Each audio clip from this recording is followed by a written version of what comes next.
بسم اللہ الرحمن الرحیم۔ آج میں آپ لوگوں کے سامنے پی ٹی آئی والوں کی حقیقت ظاہر کرنا چاہتا ہوں کہ یہ کس قسم کے لوگ ہیں۔ یہ کل تک تعریف کر رہے تھے مرزا جیلمی کی، اور آج جب اس نے ایک بات خلاف کہی تو یہ اس کے بارے میں کیا کہتے ہیں۔ تو یہ کچھ کمنٹس ہیں، میں آپ کو دکھا دیتا ہوں کہ یہ لوگ اس کے بارے میں کیا کہتے ہیں۔ تو یہ پہلے کمنٹس آپ دیکھیں، لکھا ہوا ہے انجینئر اب خود مکافات عمل کے لیے تیار رہے، اس گناہ کے بعد اللہ کی پکڑ سے بچنا ممکن نہیں۔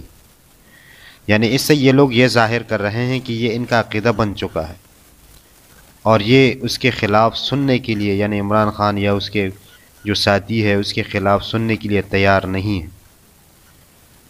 اب میں یہ کہتا ہوں، میں سوچتا ہوں کہ اگر کوئی فرشتہ آ جائے تو یہ نعوذ باللہ اور وہ کہے کہ یہ شخص غلط ہے، تو یہ بھی اس کی بات ماننے کے لیے تیار نہیں ہے۔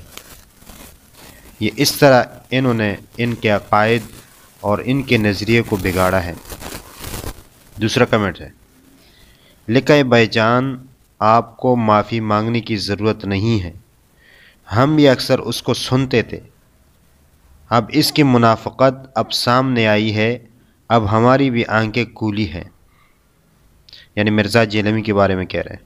تیسرا ہے، میں تو ان کی بڑی فین تھی، مگر یہ تو برا حرمزاد، غلط لکھا ہے، نکلا، علی مرزا نے صحیح نہیں کیا، دکھ ہوا۔ ایک نے لکھا جس نے خان کو ستایا اس نے ضلالت ہی کمایا۔ واہ بھائی واہ۔ ایک نے لکھا انجینئر محمد علی مرزا آپ بھی کرائے پر دستیاب ہے، بہت افسوس کی بات ہے۔ اور ایک نے لکھا انجینئر اب کمر کس لے چتر کھانے کے لیے۔ کل تک یہ اس کو ہیرو کہتے تھے، پتہ نہیں کیا مذہبی وہ کہتے تھے، اور آج یہ کہہ رہے۔ ایک نے لکھا یہ بھی پٹوار خانے کا ایندھن بن گیا۔ ایک نے لکھا اللہ پاک زبان کے بڑے بول سے بچائے، غرور سر کے بل گراتا ہے، جھوٹ اور منافقت کا پردہ چاک ہو کر رہتا ہے۔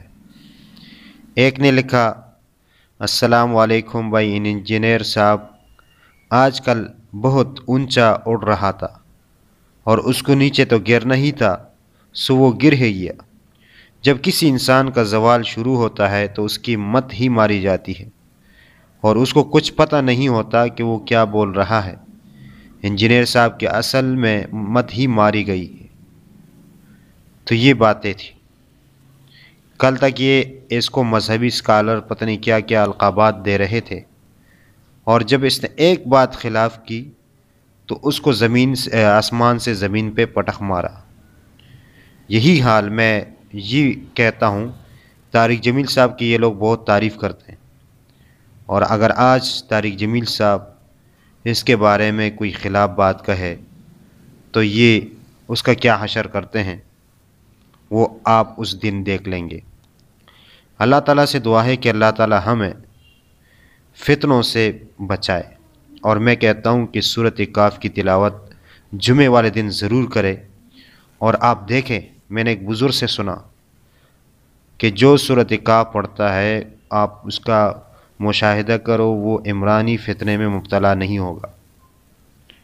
تو آپ اس کے اوپر، میں تو الحمدللہ پڑھتا رہتا ہوں، آپ لوگوں میں سے کوئی جو نہ پڑھے وہ پڑھنا شروع کرے، اور اپنے دل کے حالات وہ آپ خود سمجھ جائیں گے کہ آپ کا دل کس طرف سے پیر رہا ہے اور کس طرف متوجہ ہو رہا ہے۔ اللہ تعالی ہمیں سچ سمجھنے اور اس پر عمل کرنے کی توفیق عطا فرمائے، آمین ثم آمین۔